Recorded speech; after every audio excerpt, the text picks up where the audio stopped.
Hi, everyone, and welcome back to our virtual Farm Futures Business Summit. I'm Mike Wilson, Executive Editor with Farm Futures, and we want to bring in a special guest today. He's a keynote speaker at the 2021 Summit. His name is Dick Wittman. He is the board chair and the former manager of a 20,000-acre dryland crop range cattle and timber operation in northern Idaho. But if you've been to the summit before, you probably know him very well, or if you've been to TPAP or any number of countless meetings, because Dick is a teacher of business practices for farmers. He's been helping to share his knowledge and wisdom with farm families everywhere. And so we'd like to say hello to Dick. And Dick, tell us a little bit about what you're going to be talking about at the summit. Well, for our keynote, we're going to be addressing what are the best practices of leading farm managers, business operators. And we're really focusing on what are the practices that have been proven in the world of business that should be applied every day so that you can aspire to be a professionally managed farm business. Tell us a little bit about some of the situations that you've run into when it comes to the dynamics of a family operation, a multi-generation operation. Some of the problems where you might run into, it's hard for you to take off your dad hat and put on your boss hat, for example. Well, from a kind of an overarching standpoint, most people who get into agriculture don't get into it because they like to write job descriptions or interpret financial statements or write organization charts. They get into this business because they want to grow things. And many of them have mastered the technical aspects of production and agriculture very well. But what separates the really excellent businesses from those that are just in survival mode is a commitment to organize and structure their business and document how it's operating so that the whole team is on the same page. Excuse me. So having a clear alignment amongst the team as to what our mission, our vision, and our core values are, and having that not only agreed to, but displayed and practiced and monitored on a daily basis is a key part of moving to that step. Having clearly defined roles and responsibilities that are not only understood, but they're documented in job descriptions and org charts so that everybody knows where they fit into the structure. They have the opportunity to specialize and excel in those areas where their duties are clearly defined. And other people on the team know how to support each other, where sometimes you're the lead and sometimes you're the person supporting that other person in a lead role. In many family farm businesses, there's a hesitance to put this information on paper because it's kind of viewed as corporate bureaucracy. And in reality, this is just good business. It creates clarity, it improves communication, and helps to build teamwork. And in the absence of many of these structures being agreed upon, it's an environment ripe for conflict, misinformation, and ultimately, most businesses that don't have this nailed down don't survive in the long term. What about also family operations that are in transition or trying to work toward an estate plan? I assume that this is even more important to have things in writing. I'm not talking about just what's in Dad's will, but just how is the family going to go ahead and smoothly move to the next generation, or even if you don't have heirs, how to figure out what's going to happen to the farm next. Maybe you go outside of the family. I know you've talked about that before. I assume then that business governance is even more important in that case. Well, it is, and I often get the question, where do we want to be after we transition our roles in a family business? And so I back up and say, where are you now? How do you define who the current people are making decisions in key areas? And then what do you want this organization chart to look like in the future when some of the senior members are saying, I want to transition out of management or our ownership. If you can't talk about where you're going to transition to until you can tell me where you are today. And oftentimes the act of putting that on paper creates a special kind of clarity, particularly if a key player was in the agronomy manager role. What are the key duties and responsibilities that person oversees? Who has the skill set to do those jobs? What's the timeline for training and doing backup or mentoring the replacement for that role? What if that retirement situation involves the CFO, the person doing all the finance and bookkeeping and marketing?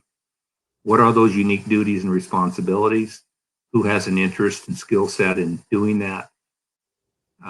The act of putting the current structure on paper creates a lot of clarity as to what the challenge is moving forward and creates a more orderly process for communication on how roles will shift to do people in the future. I want to make a quick comment about differentiating estate planning from succession planning. Many people get the cart before the horse and they try to move into estate planning to set up asset transfers and minimize tax exposures. And then they want to turn around and try to deal with succession planning. And we need to do that in just reverse. It's really important to have key conversations with all the stakeholders in the business as to what are the interests, the goals going forward as to whether who wants to be involved in the business as an owner, who would have an interest in even working in the business in the future.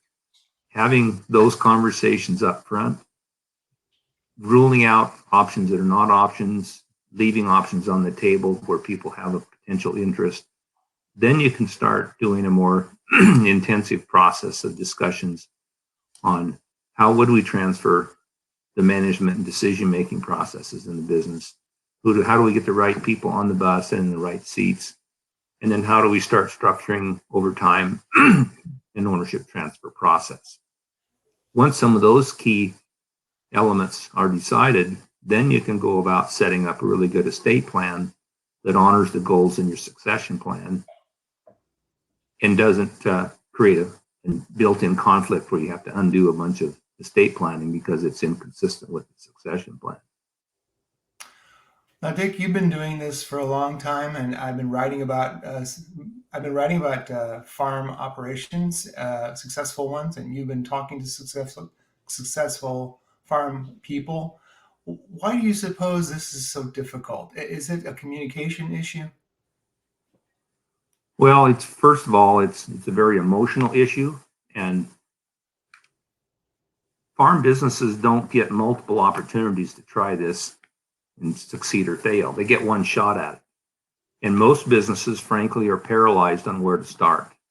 They have the best of intentions in their heart, but it's like, I don't have a lot of good examples of people that have done this successfully, and they hear lots of examples of where people have had bad experiences. So there's a lot of fear built in. There's a fear of making the wrong decision. I know a lot of people are accused of, I know a lot of young people say, well, my parents or my senior members are just don't want to deal with this. And oftentimes I have to say, I don't think it's they don't want to deal with it. They just don't know where to start. And so if we can take the mystery out of the process, and it's complicated, but it's doable.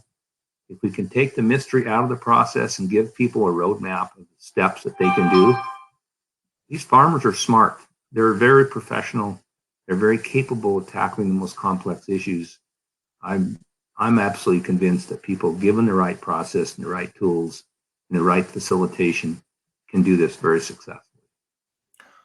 For the folks who are watching virtually and don't have a chance to do some of the Q&A with you in your live session, what is the first step that people need to take in this process that you just described? Oh, I get that question a lot, Mike. And the very first thing I suggest is that you structure a really well-designed family meeting where all the stakeholders that are going to be affected by this process are convened. And the number one rule for that meeting is that we're convening this session to explore ideas, goals, dreams, concerns, educate people on the process that will have to be followed going forward. But the one thing that we will not do is make any decisions in that first meeting. When you put that out there, that reduces that fear that, gosh, we're going to have to commit to saying, well, I want to come back to the farm or not, or I want to be an owner or not, or maybe dad and mom are not ready to commit a date that they want to retire. But it's defining the decisions that have to get made. And to the extent that some of those decisions, there are already answers, it's an opportunity to share those. For example, a family meeting might be convened where kids go, well, we have no idea what your plans are for retirement. And mom and dad may come back and say, well, guess we've never told you this, but our goal is to retire at 65 and have people ready in the wings to take over. Just the act of having that information on the table changes the whole perspective going forward, because now there's a date. They may come back and say, we're not sure, but it might be 65, it may be 70, but somewhere in that range. At least there's an interaction, there's a feedback process that started.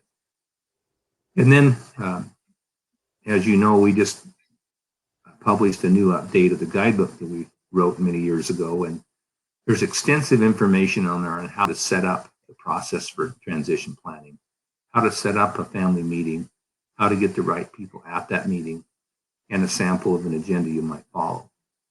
That agenda has proven to be a major tool to kickstart these discussion processes.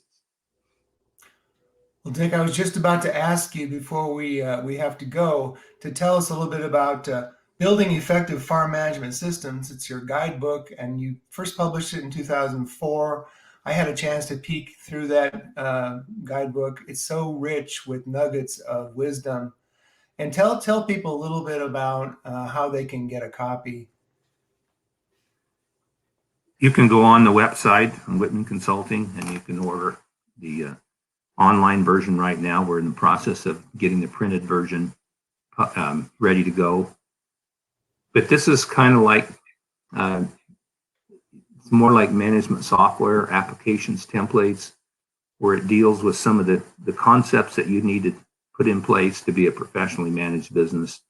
And then it has over 50 editable templates where you can start from at least a foundational material to build things like mission or vision statements or job descriptions. If you want to write farm policies, you've got a kind of a beginning template that shows you what these could look like. And then you can start to build and amend and edit, develop your own personalized. So it goes into every facet of farm business management, from family business governance to analytics to financial analysis metrics to policies, standard operating procedures, and so forth. Well, we've tried to, over the years, pull some of your wisdom into our coverage at farmfutures.com, and in the magazine we had a nice long series that you wrote about how to become a board chairperson or how to set up your board for your farm. You've enriched the ag world over the years with your knowledge, and we really appreciate it. And we're looking forward to having you come speak at the Farm Futures Business Summit. I want to thank Dick Wittman today for his sharing his knowledge, and I want to thank all of you out in the virtual world for coming and joining us. And thank you very much.